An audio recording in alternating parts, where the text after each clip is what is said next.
నమస్కారం BSK news కి స్వాగతం. హెడ్లైన్ చూద్దాం.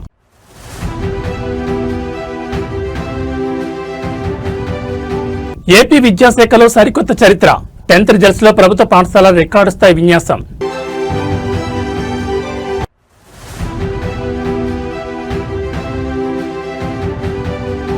విశాఖ వేదికగా కొత్త రైల్వే శాఖ. జూన్ 1 నుంచి పట్టాలెక్కనున్న దక్షిణ కోస్తా రైల్వే కార్యకలాపాలు.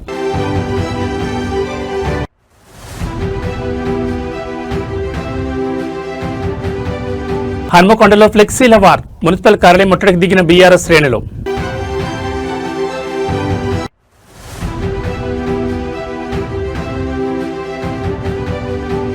మే 6న హన్మకొండలో రైతు సంగ్రామ సదస్సు. అన్నదాతల పక్షాన బీఆర్ఎస్ పోరాట శంఖారావం.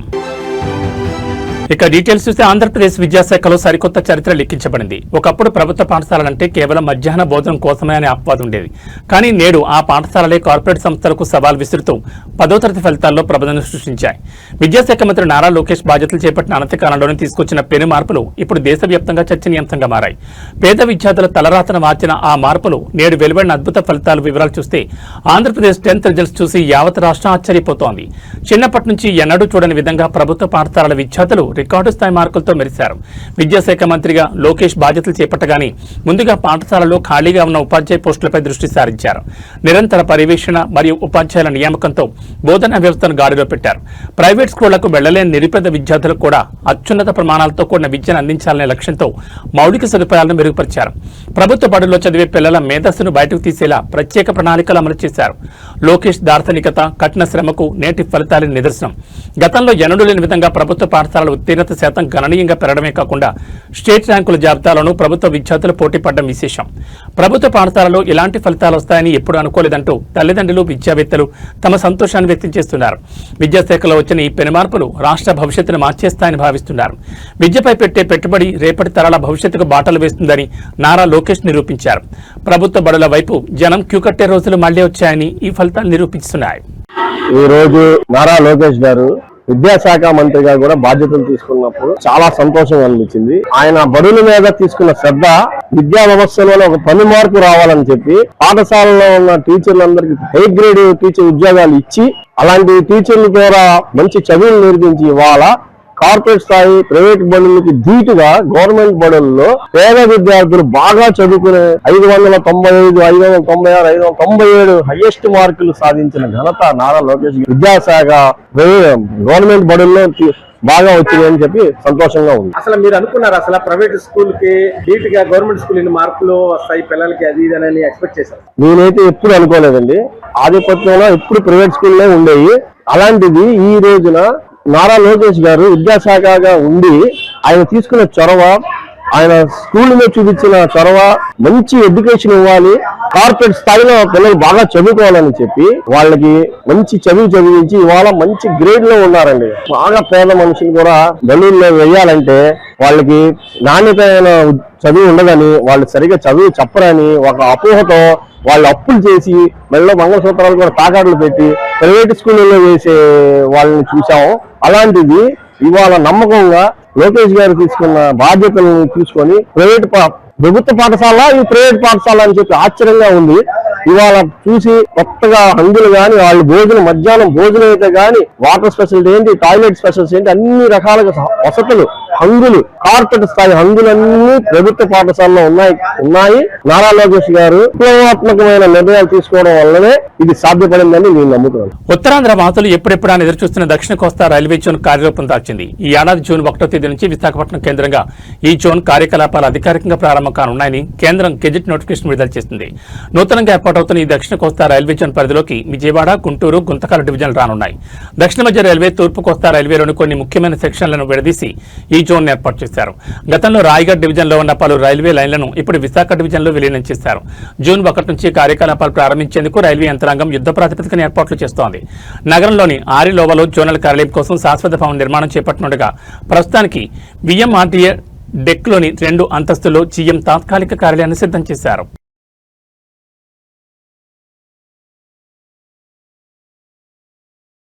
బోరుగల్లి గడ్డపై రాజకీయ సెగలు రాజుకున్నాయి. బీఆర్ఎస్ వర్కింగ్ ప్రెసిడెంట్ కేటీఆర్ పర్యటన నేపథ్యంలో వరంగల్ నగరం గులాబీమయమైంది.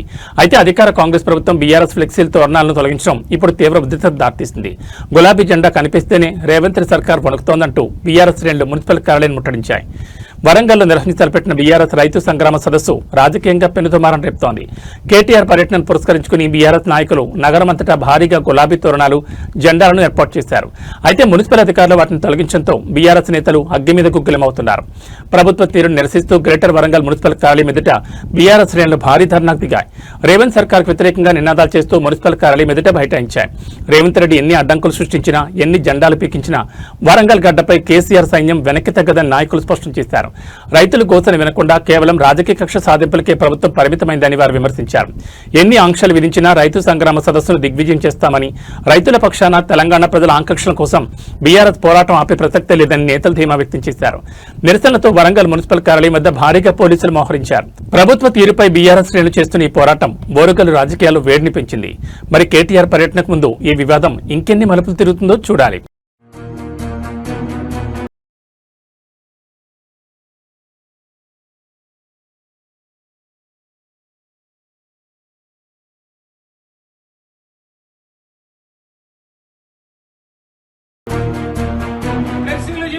కాంగ్రెస్ నాయకులారా, రైతు సదస్సుకు విచ్చేస్తున్న కేటీఆర్ ఫ్లెక్సీలు, జెండాలు పీకుతున్న కాంగ్రెస్ నాయకులారా, commissioner down down, commissioner commissioner commissioner జై తెలంగాణ.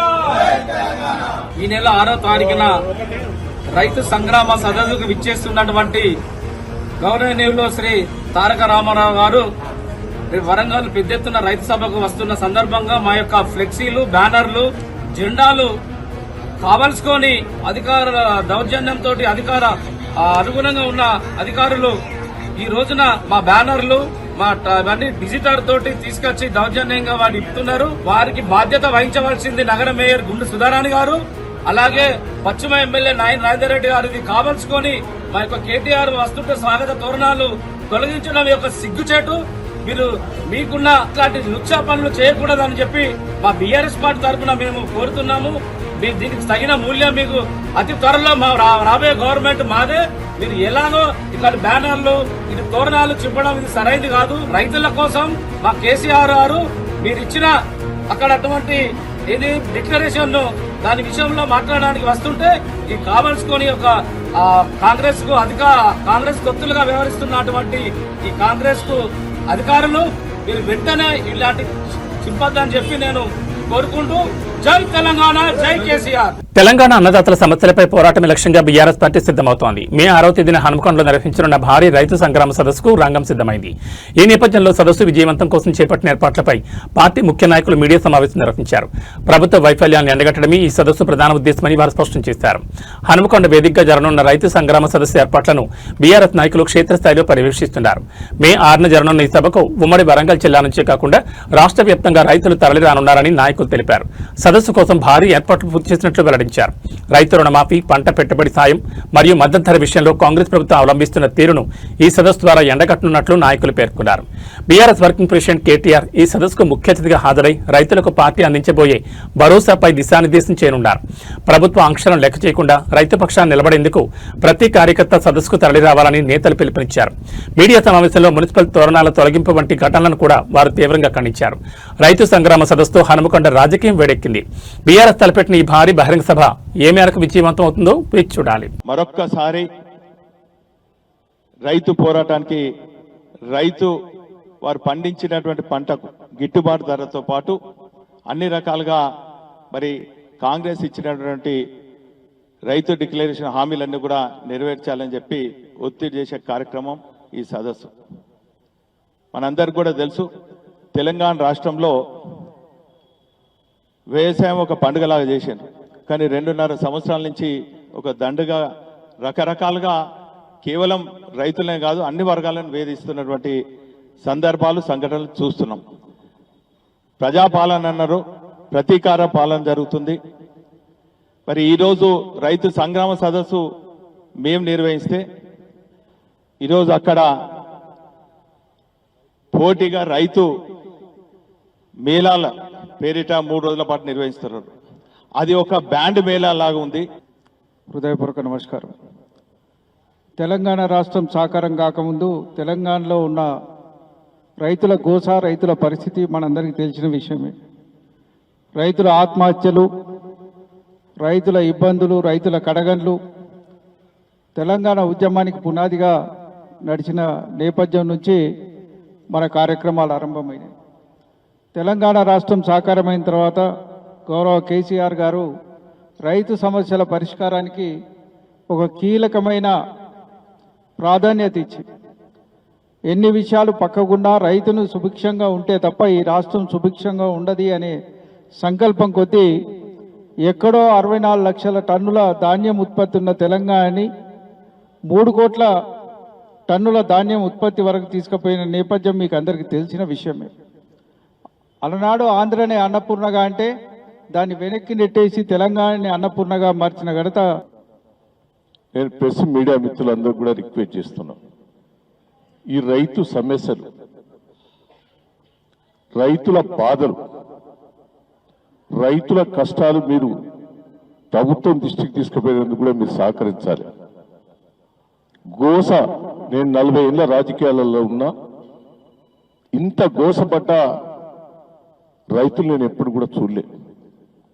దయచేసి మీరు కూడా కల్లాల దగ్గరికి పోవాలి, కొనుగోలు సెంటర్లకు కూడా పోవాలి. ఎందుకంటున్నా అంటే ఎంత మోసం చేసింది. కేసీఆర్ గారు ఇచ్చిన స్కీమ్స్ అయ్యన్న ఇంప్లిమెంట్ చేయి. నువ్వు రాహుల్ గాంధీ గారు వచ్చి అనౌన్స్ చేసిన స్కీమ్స్ పక్కకు పెట్టు, నువ్వు చేస్తలేవై. రుణమాఫీ చేసినట్టు చేసి సగం చేయలే. 38,000 కోట్లు అయితే 18,000 కోట్లకి చేసినాం. మా పాత్ర నిర్వహిస్తున్నాం. ఖచ్చితంగా 4 సంవత్సరాల క్రితం 2022 మే 6వ తారీఖు నాడు రాహుల్ గాంధీ గారు మరి ఇక్కడికి వచ్చేసి వరంగల్కి వచ్చి రైతు డిక్లరేషన్ ప్రకటన చేసి చాలా హామీలు ఇచ్చిండు. మా పార్టీ అధికారంలోకి వస్తే వాటిని అమలు చేస్తామని చెప్పి. రేపటి మా సదస్సు ముఖ్య ఉద్దేశము రాహుల్ గాంధీకి ముఖ్యంగా, అదేవిధంగా రాష్ట్ర ముఖ్యమంత్రి రేవంత్ రెడ్డి గారికి గుర్తు చేయడానికి, మీరు ఇచ్చిన హామీలేంది, మీ డిక్లరేషన్ ఎడిపోయింది అని అడగడానికే మా ఉద్దేశం. రేపటి సదస్సు యొక్క ముఖ్య ఉద్దేశం. ఇప్పటిదాకా మాట్లాడినటువంటి మిత్రులు చాలా విషయాలు చెప్పిర్రు, వాళ్ళ ఆవేదన వ్యక్తపరిచిండ్రు. ఎట్లా ఉంది గ్రామీణ ప్రాంతాల్లో పట ఇవన్నీ కూడా. కేసీఆర్ గారి పరిపాలనలో 10 సంవత్సరాల కేసీఆర్ గారి పరిపాలనలో పట రైతులు ఎక్కడా ధర్నా చేయలేదు. రైతు సంగ్రామ సదస్సు కేటీఆర్ గారి నాయకత్వంలో ఉమ్మడి జిల్లా నుంచి వస్తున్నటువంటి రైతు ప్రతినిధులందరినీ కూడా కాంగ్రెస్ పార్టీ వరంగల్ రైతు డిక్లరేషన్ పేరిట ఎన్నో రకాలమైన హామీలు ఇచ్చి ఓట్లు దండుకొని ప్రభుత్వం వచ్చిన తర్వాత రేవంత్ రెడ్డి నాయకత్వంలో ఏ విధంగా రైతులను మోసం చేసిరన్న విషయం అందరికి తెలిసిందే. ఆ మోసాన్ని ప్రజలకు మరింత వివరించి ఈ యొక్క ప్రభుత్వం పైన, రైతులకు జరుగుతున్న అన్యాయం పైన పోరాటం తీసుకొని వారిపైన, ప్రభుత్వం పైన ఒత్తిడి తీసుకొచ్చి రైతులకు న్యాయం జరిగే విధంగా రేపు కేటీఆర్ గారి సందేశం కానీ, రైతులు మాట్లాడే సందేశం కానీ ఆ విధంగా ఉండబోతుంది. ఇక్కడికి వచ్చే రైతు ప్రతినిధులందరికీ కూడా ఎండ తీవ్రత ఏ విధంగా ఉన్నా వాళ్ళకి ఇలాంటి ఇబ్బందులు కాకుండా అన్ని ఏర్పాట్లు కూడా ఏర్పాటు చేయాలి. హామీలను ఇచ్చిందో డిక్లరేషన్లో ప్రకటించారో అవన్నీ ప్రకటించపోగా సాధారణంగా చేయాల్సిన పనులు కూడా ఈ ప్రభుత్వం చేయడం లేదు. 2.5 సంవత్సరాలు అయింది. డిక్లరేషన్లో 2 లక్షలు ఏకకాలంలో రుణమాఫీ అందరు రైతులకు చేస్తామన్నారు. 30-35% కూడా దాటలే.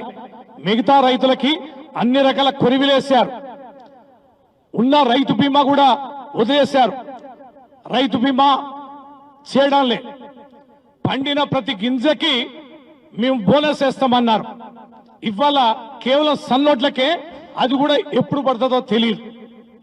ఇలా చెప్పుకుంటూ పోతే డిక్లరేషన్లో ఏవి కూడా సరిగా చేయకపోగా కనీసం కేసీఆర్ గారి ప్రభుత్వంలో వేదిక మీద ఉన్నటువంటి ప్రణాళిక సంఘం వైస్ చైర్మన్ పెద్దలు వినోద్ కుమార్ గారికి, వేదిక మీద ఉన్న పెద్దలందరికీ పేరు పేరున నా హృదయపూర్వక నమస్కారాలు.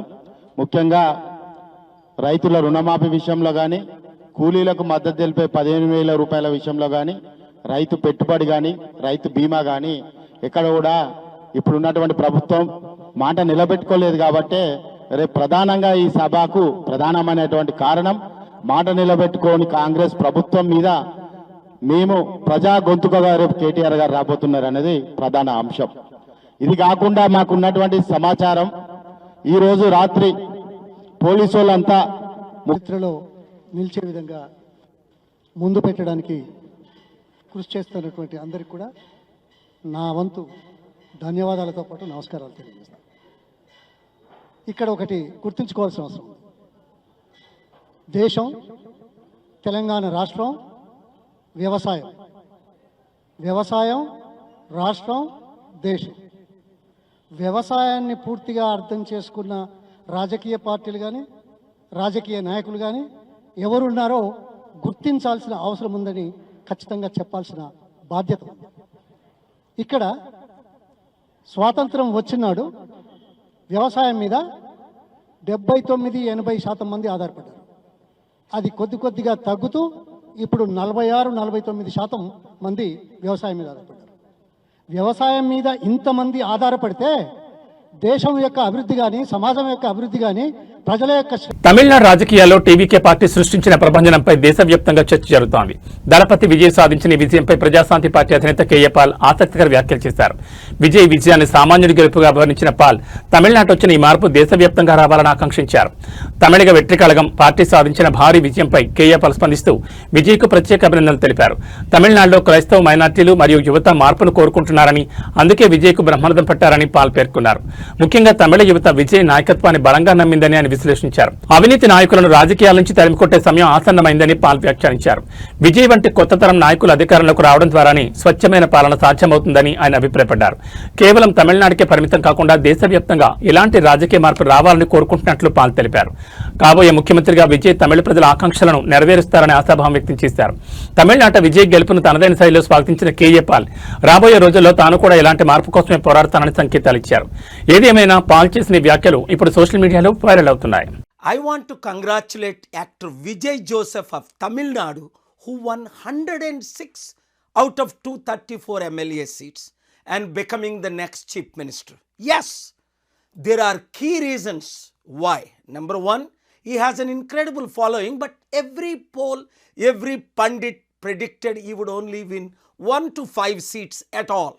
Not more than that, or 8 to 10%. Not more than the percentage. But all have become wrong. I have predicted he would win. I prayed he would win. And I told my key coordinators he would win. Why?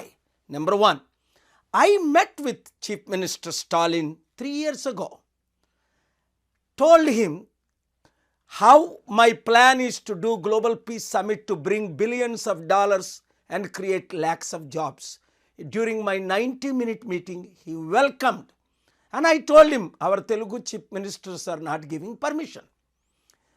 Then we planned last year. We applied for the permission in December, but the permissions were denied. After thorough investigation, hundreds of my coordinators, including Tamil, Telugu, English coordinators, met him and met his son, senior leaders like Ranganathan and others.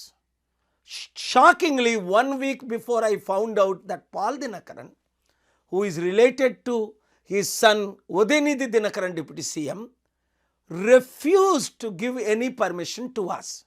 So listen what I said on February 18th for the 22nd crusade in Park Hotel. So Mr. Stalin, truly speaking,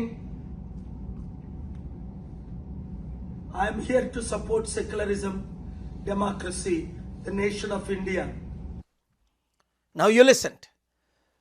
On February 20th, again I went to the Chennai Press Club, which is very rare, sitting with Archbishop of Anglican, and see what I stated. If you don't give permission, In 48 hours, we are going to the court. Then one day before he gives the permission. Even through you, I am extending invitation to that young actor Vijay also. Because this is not a political rally, but supported by 18 political parties of India, including the Congress and BJP. You read the letters, you see the videos. But if the local chief minister refuses to support,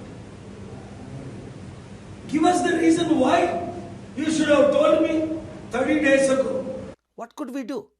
14 speakers, including Norway former Prime Minister, US Mike Johnson speaker, world leaders have all confirmed to speak, and we needed permission 30 days before, and we applied 40 days before to create jobs, to help, and he refused to give. And then finally, you see what I said on the day, February 22nd, I said, Mr. Stalin, if you don't call tomorrow, if you don't change, you will become ex-senior chief minister, just like Jayalalitha became in 2004. Because if their heart is not changed after election, Mr. Stalin. Tamil Nadu ఎన్నికల ఫలితాలు భారత రాజకీయాల్లోని పెను సంచలనం రేపాయి. మొదటిసారి ఎన్నికల బరిలో దిగిన దళపతి విజయ్ నేతృత్వంలోని తమిళగ వెట్టి కళగం ఏకంగా 108 స్థానాలు కైవసం చేసుకుని రాష్ట్రంలోని అతిపెద్ద పార్టీగా అవతరించింది. అయితే సింహాసనాన్ని అధిష్ఠించేందుకు అవసరమైన మెజార్టీకి కేవలం అడుగు దూరంలో విజయ్ ఆగిపోయారు. ఈ క్రమంలో తదుపరి వ్యూహం ఏంటి? ఏ కూటమి మద్దతుతో ప్రభుత్వం ఏర్పాటు చేయబోతున్నారు? ఈ ఉత్కంఠకు తెరదించేందుకు నేడు విజయ్ తన పార్టీ ఎమ్మెల్యేలతో అత్యవసర భేటీ నిర్వహించనున్నారు. తమిళనాడు అసెంబ్లీలో మొత్తం 234 స్థానాలు ఉండగా మ్యాజిక్ ఫిగర్ 118కి చేరుకోవాలంటే విజయ్ పార్టీకి మరికొంత బలం అవసరం. ప్రస్తుతం టీవీకే 108 స్థానాల్లో విజయం సాధించి జెండా ఎగురవేసింది. ప్రభుత్వం ఏర్పాటు చేయాలంటే మరో 10 మంది ఎమ్మెల్యేల మద్దతు అనివార్యంగా మారింది. గెలిచిన ఎమ్మెల్యేలతో విజయ్ ఈ రోజు ముఖాముఖి చర్చించనున్నారు. ఎవరి మద్దతు తీసుకోవాలి, ఏ పార్టీతో పొత్తు పెట్టుకుంటే భవిష్యత్తులో ఇబ్బందులుండవు అనే అంశాలపై పార్టీ శ్రేణుల నుంచి అభిప్రాయాలు సేకరించనున్నారు. ఏ కూటమి నుంచి మద్దతు కూడగట్టాలనే విషయంపై ఇప్పుడు సర్వత్రా ఆసక్తి నెలకొంది. ఇండిపెండెంట్ ఎమ్మెల్యేల లేదా ఇతర చిన్న పార్టీల మద్దతు అనే కోణంలో చర్చలు జరుగుతున్నాయి. విజయ్ తీసుకునే నిర్ణయం తమిళనాడు రాజకీయ భవిష్యత్తు నిర్ణయించనుంది. తమిళ తంబిల ఆకాంక్షల మేరకు అధికార పీఠం దక్కించుకునేందుకు విజయ్ సిద్ధమవుతున్నారు. మరి కాసేపట్లో ప్రారంభం కానున్న ఈ భేటీ తర్వాత ప్రభుత్వం ఏర్పాటుపై క్లారిటీ వచ్చే అవకాశం ఉంది. దళపతి ముఖ్యమంత్రిగా ప్రమాణ స్వీకారం చేస్తారా, లేక కొత్త రాజకీయ సమీకరణాలు తెరపెత్తేస్తారా అన్నది వేచి చూడాలి.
రాప్తా నియోజకవర్గంలో జరిగిన మీ భూమి మీ హక్కు కార్యక్రమంలో ఎమ్మెల్యే పరిటాల సునీత రైతులకు ప్రభుత్వ రాజముద్రతో కూడిన కొత్త పట్టాదారు పాస్ పుస్తకాలు పంపిణీ చేశారు.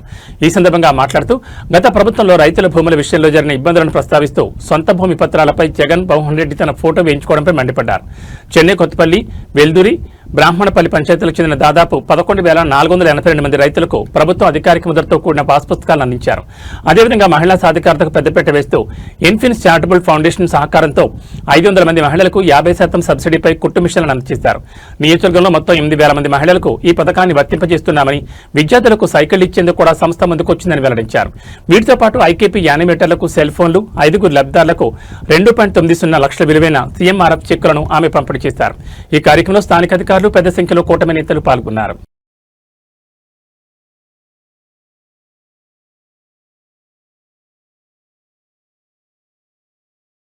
నటుడి నుంచి రాజకీయ నాయకుడిగా మారిన దళపతి విజయ్ తమిళనాడు రాజకీయాల్లో పెను సంచలనం సృష్టించారు. ఆయన స్థాపించిన తమిళగ వెట్రి కళగం పార్టీ తొలిసారి పోటీ చేసిన అసెంబ్లీ ఎన్నికల్లోని అద్భుతమైన ప్రదర్శన కనబరిచి అతిపెద్ద పార్టీగా అవతరించింది. మొత్తం 108 స్థానాలు గెలుచుకున్నప్పటికీ ప్రభుత్వ ఏర్పాటుకు అవసరమైన 118 స్థానాల మ్యాజిక్ ఫిగర్ కు కొద్ది దూరంలో నిలిచిపోయింది. దీంతో తమిళనాడులో హంగ్ అసెంబ్లీ ఏర్పడగా రాష్ట్ర రాజకీయ భవిష్యత్పై తీవ్ర ఉత్కంఠ నెలకొంది.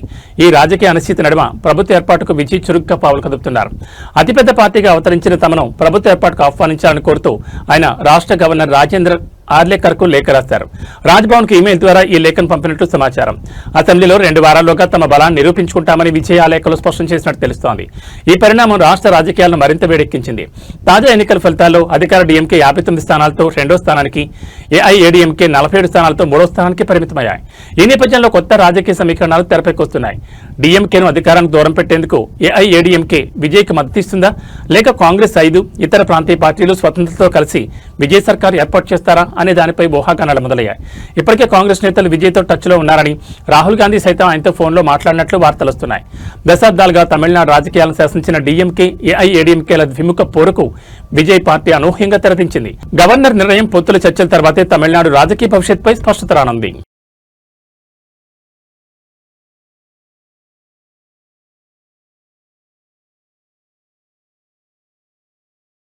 మండుతున్న ఎండలకు తోడు జగిత్యాల పట్టణంలో నీటి కొరత ముదురుతోంది. గొంతు ఎండిపోతున్నా అధికారులు పట్టించుకోవడం లేదని పట్టణవాసులు ఆగ్రహం వ్యక్తం చేస్తున్నారు.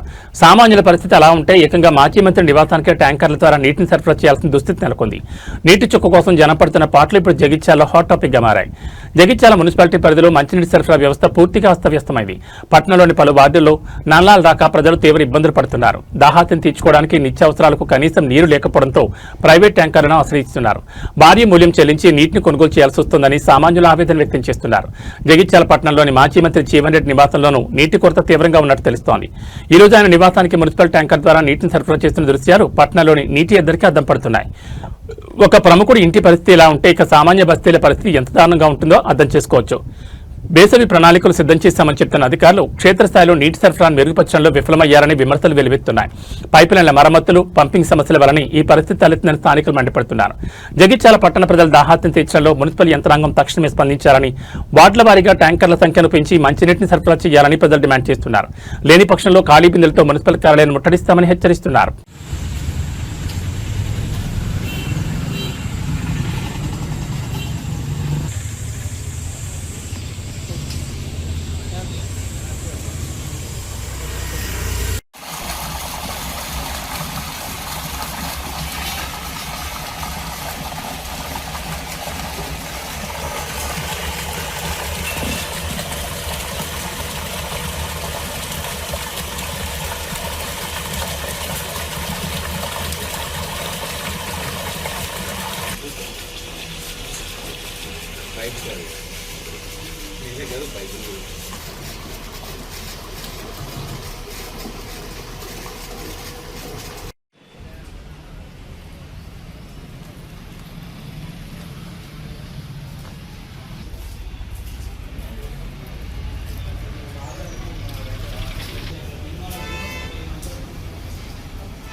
తెలంగాణ రాజకీయాల్లో అధికార కాంగ్రెస్ మరియు ప్రతిపక్ష బీఆర్ఎస్ నేతల మధ్య మాటల యుద్ధం ముదురుతోంది. ముఖ్యమంత్రి రేవంత్ రెడ్డిపై బీఆర్ఎస్ వర్కింగ్ ప్రెసిడెంట్ కేటీఆర్, మాజీ మంత్రి హరీష్ రావు చేస్తున్న విమర్శలకు కాంగ్రెస్ నేతలు గట్టిగా కౌంటర్ ఇస్తున్నారు.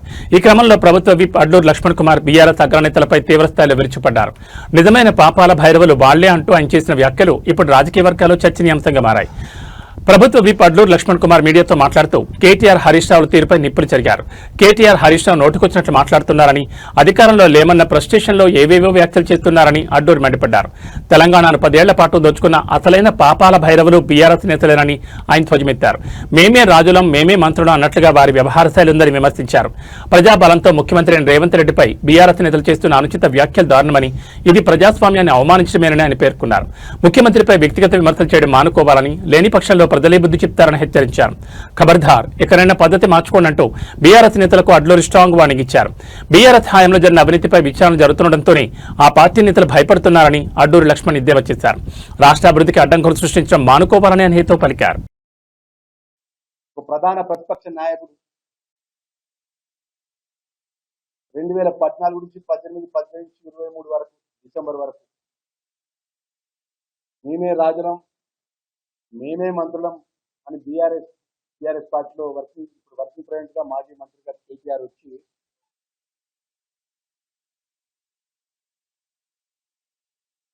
రాజ్యాంగ పరంగా డాక్టర్ బిఆర్ అంబేద్కర్ రాజ్యాంగ పరంగా ప్రజాస్వామ్య పద్ధతుల్లో కూడా ఎన్నుకోబడ్డ ఒక ముఖ్యమంత్రి గారిని పట్టుకొని అత్యంత నోరు ఉన్నది కదా అని చెప్పేసి ఆ మాట్లాడిన భాషను కేటీఆర్, మేము కూడా మాట్లాడబడుతాం, ఇక్కడ మైక్ ముందు మేము కూడా మీ మీద వ్యక్తిగతంగా మాట్లాడే శక్తి మాకున్నది. కానీ నువ్వు మాట్లాడిన మాటలు యావత్ తెలంగాణ ప్రజలు మొత్తం చూస్తున్నారు. ఏదైతే 2023లో ప్రజలు తిరస్కరించినాక నీకు, నీ బావకు, నీ నాయనకు, నీ పార్టీకి మనసులో వర్తలేదు. ముఖ్యమంత్రి గారికి, ఆ దొంగతనం చేసినటువంటి దొంగలకు, చెంచల్ కూడా జైల్లో ఉన్నప్పుడు పరిచయం అనేది అత్యంత దారుణంగా మాట్లాడము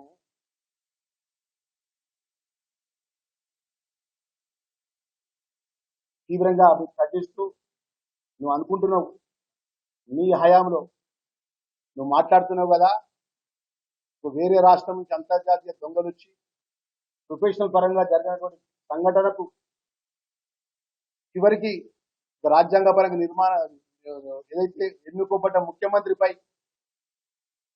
అతి నీచంగా మాట్లాడుతున్నావు. ఇంకా ఖబర్దార్, నాలుక దగ్గర పెట్టుకో. మేము కూడా మాట్లాడగలుగుతాం, మరి మేము ఒక మాట మాట్లాడతాం ఈ హయాంలో జరిగినటువంటి సంఘటన విషయంలో. ఆ రోజు ఫిబ్రవరి 2021 17వ తారీఖు రోజున మంత్రి నుంచి వస్తున్నటువంటి 2 అడ్వకేట్స్ ను అత్యంత దారుణంగా చంపిన దాంట్లో నీ పాత్ర ఉన్నదా? మరి నీ ప్రమేయం ఉన్నదా? మధుకరణ ఒక దళితుని మంత్రిని దగ్గరలో ఒక దళితుడు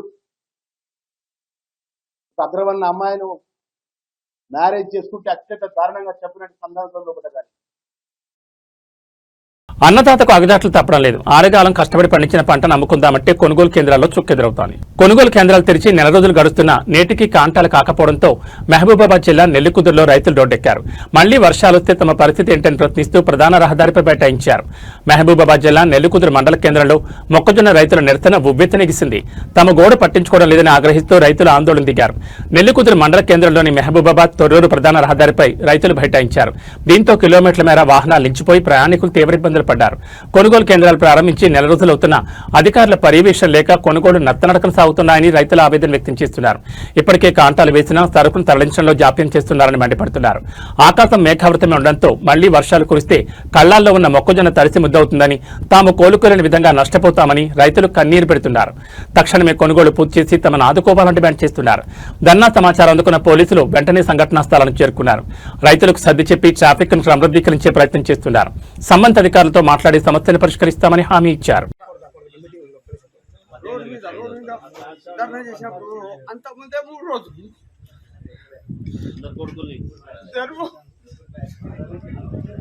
వాళ్ళు రానట సంతకానికి రానట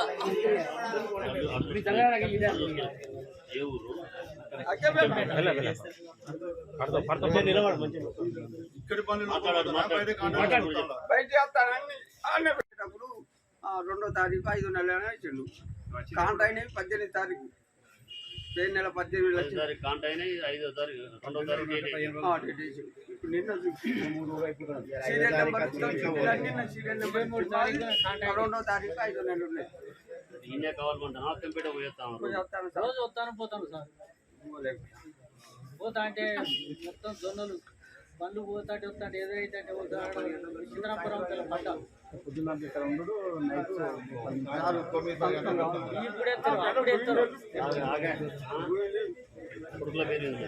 వాళ్ళు వస్తలేరు సంతకాలు 2 రోజులు వచ్చారు. నిన్న ఇక్కడ పడ్డా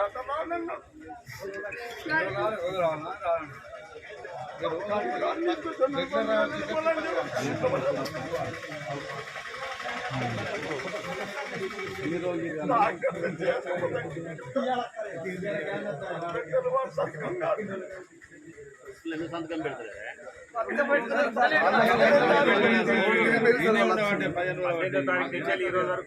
రోజు పడుకోలేరు కదా.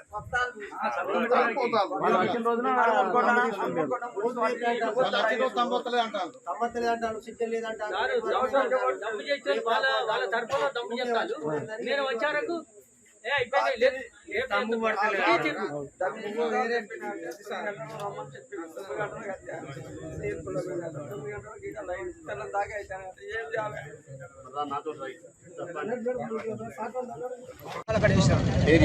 అవును మైందూరు గోపల్లె ఇది 330 పత్రాలు ఆడ ఇక్కడ వేస్తే ఇప్పటి వరకు అసలు ఆడికి వచ్చిన లేడు, పట్టించుకున్న లేడు. అటు వచ్చిన అసలు కాంటాలకే వస్తలేరు. కాంటాలు పెట్టా ఉంటారు. ఇప్పుడు వారం 10 రోజులు అవుతుంది అడుగుతామని పత్రాల కోసం మనం 95 చేసినందుకు ఇక్కడ ఎస్ఐ గారు దొరకబట్టి పుల్లను కేసు రాసి నాకు మీరు సార్ని దండ పెడతా పత్రాలు వేసుకోవాలని వర్షం కొడుతుంది. అట్లా కూడా ఏం లేదు. ఈ రైతులను గోసపుచ్చుకుంటారు వాళ్ళు. ఈ కాంటాలు పెట్టలేరు. ఆ బట్టి మన సీసీ రోడ్ మట్టి రోడ్కి వేసినాయి ఆడ. కాంటాలు అసలు పెట్టడం లేదు. వారం రోజులు అవుతుంది పట్టించుకున్న లేరు.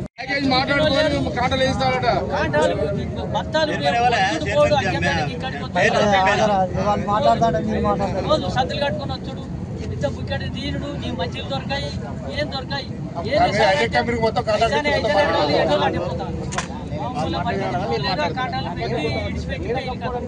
అమలులో పైసలు ఇచ్చినాం, ఇచ్చిన పైసలు ఇచ్చినాం, అన్ని ఇచ్చినాం. లోపల లారీ రాదు, లోపల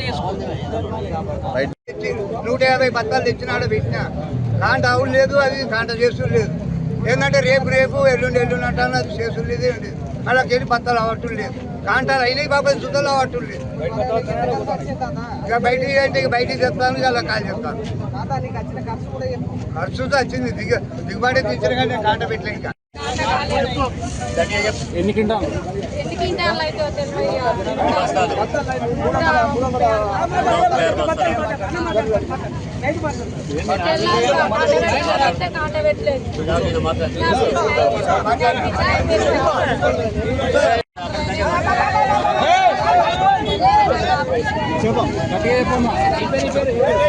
తెల్లారా ఆపరేషన్ పోయినా కడుపులో పైపు కాంటాలు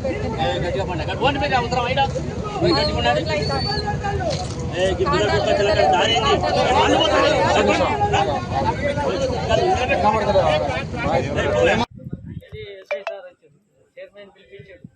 ఏందయ్యా ఈ రైతుల బాధ ఏంది, బాణ కొడితే అక్కడికి వస్తాయి అని చెప్పి ఎస్ఐ సార్ అడిగినాక అన్నాడు కదా మన ఈయన చైర్మన్ సారు లోపల వేపిస్తున్న వాళ్ళు బయట వాళ్ళు ఒక్క బండి సుత బయట లోపలికి రావద్దు, తాళం పెడతామన్నారు.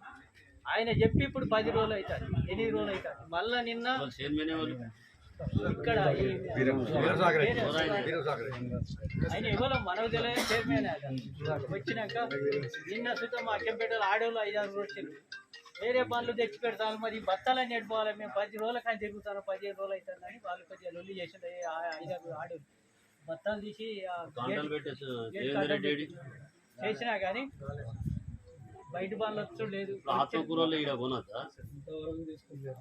మెట్ గాలా 2026 వేదికపై రిలయన్స్ అధినేత ముఖేష్ అంబానీ ముద్దుల తనయ ఇషా అంబానీ తన అద్భుతమైన వస్త్రధారణతో భారతీయ కళలు సంస్కృతిని ప్రపంచానికి చాటి చెప్పారు.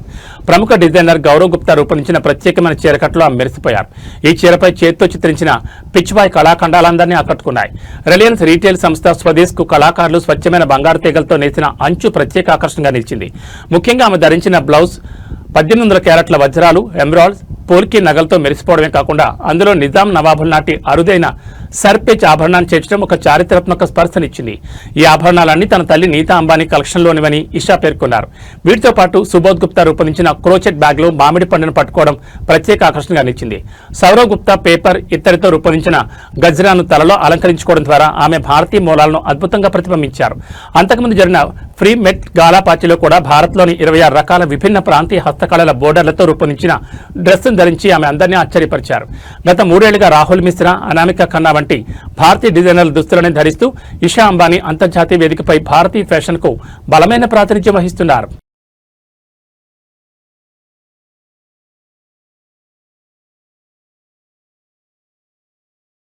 సోషల్ మీడియాలో వచ్చే తప్పుడు ప్రచారాలు ప్రాణాల మీద తెస్తాయని అనకాపల్లి జిల్లా ఎర్రంపాలెం గ్రామస్తుల పరిస్థితి నిరూపిస్తోంది. సోషల్ మీడియాలో వచ్చిన ఒక వీడియోను చూసి ఉమ్మెత్తకూర ఆరోగ్యమని నమ్మిన ఒకే కుటుంబానికి చెందిన గంగాభవాని, వీరలక్ష్మి, వీరబ్బు, జయలక్ష్మి అనే నలుగురు నిన్న ఆ కూర వండుకుని తిన్నారు. తిన్న కాసేపటికే తీవ్ర అస్వస్థతకు గురయ్యారు. ఇది గమనించిన స్థానికులు వారిని వెంటనే కాకినాడ జీజీహెచ్ ఆసుపత్రికి తరలించారు. ప్రస్తుతం వారి పరిస్థితి విషమంగా ఉన్నట్లు సమాచారం. వైద్యుల హెచ్చరిక ప్రకారం ఉమ్మెత్త అనేది అత్యంత విషపూరితమైన మొక్క. ఇందులో ఉండే ఆల్కలాయిడ్స్ నేరుగా నాడీ వ్యవస్థపై ప్రభావం చూపుతాయి. దీనికి ప్రత్యేకమైన విరుగుడు ఉండదని, శరీరంలో విషం శాతం పెరిగితే ప్రాణాపాయం తప్పదని వైద్యులు స్పష్టం చేస్తున్నారు. అమ్మవారి జాతర కోసం హైదరాబాద్ నుంచి సొంత ఊరికి వచ్చిన ఈ కుటుంబం ఇలాంటి చిన్న పొరపాటుతో ప్రాణాల మీద తెచ్చుకోవడం స్థానికులను కలిచివేస్తోంది. ఏమైనా ఆరోగ్య చిట్కాలు పాటించే ముందు అవి వాస్తవమో కాదో సరిచూసుకోవాలని, ముఖ్యంగా తెలియని మొక్కలను ఆహారంగా తీసుకోకూడదని ఈ ఘటన హెచ్చరిస్తోంది.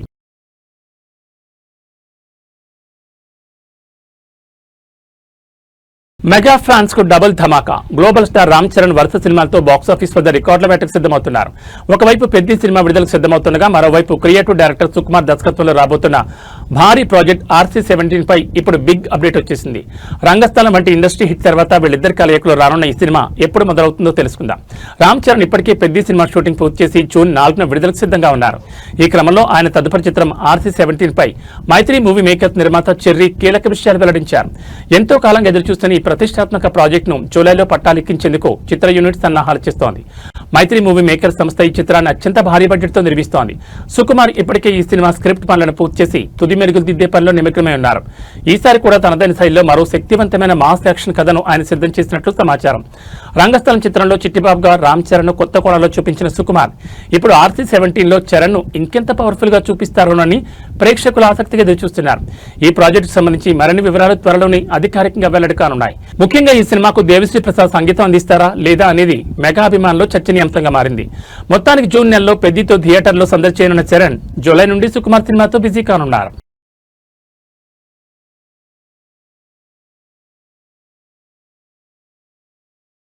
ఏబీ బులెటిన్ విశేషాలు. నమస్కారం.